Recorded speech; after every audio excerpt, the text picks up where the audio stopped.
Connect on Facebook, connect on Twitter, connect on Instagram. 2023 Tesla Model Y long-range first test. Damn, it's good. Rivals have sprung up, some excellent ones too, but Tesla's electric SUV still has the GOO easy and rewarding to drive instrument, infotainment screen easy to navigate. Autosteer doesn't work as well as other lane-keeping systems. Brand cachet dinged by divisive CEO right around the time we strapped our timing gear onto a 2023 Tesla Model Y. Bloomberg published a survey of owners of the Model 3. The gist was that although the majority of surveyed owners are tired of founder Elon Musk's antics, they still love their Tesla cars. After a few days with the Model Y, essentially the SUV version of the 3, we understand why. It's hard to find fault with this electric SUV and easy to see why it's a strong seller. Clearly, it ain't all about the cult of Elon. The 2023 Tesla Model Y long range we drove doesn't look that much different from the similar Model Y we tested in 2020. What's changed under the skin? That's difficult to say, since Tesla doesn't do traditional model year changes. We can't ask, because it's been years since Tesla had a media relations department, and you can only tweet, X, at Elon Musk so many times a year. That said, there have been plenty of changes to hardware, including the battery, and software. So we figured our best bet was to get a Y and subject it to our usual evaluations, including taking it to the test track. Testing the Tesla Model Y. Plus cha change.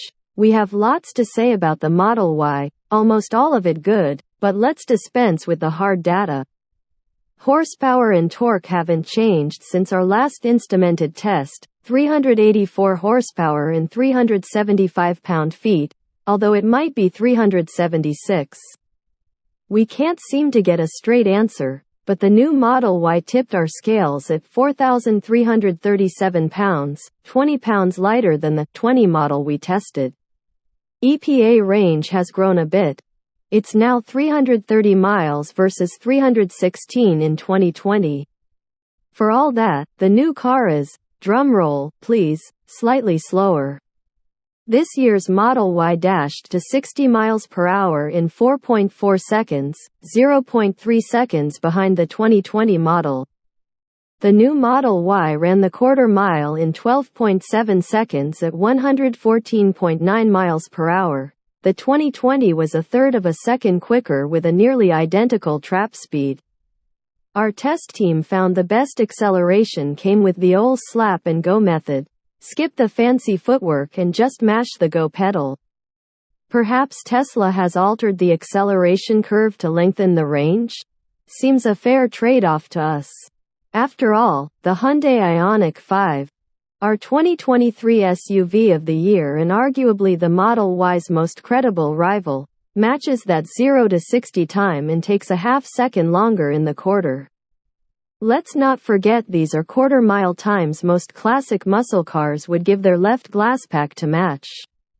Plus say Lamim chose braking from 60 to 0 miles per hour in the new Model Y was identical to the 2020 car at 118 feet, and after half a dozen hard stops, the instrument panel was displaying a brake overheat warning.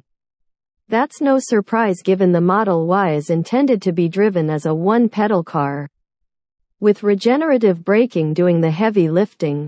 Lateral acceleration was down ever so slightly, 0.85 grams compared to 0.86, and the new car lapped our Figure 8 course in 25.5 seconds.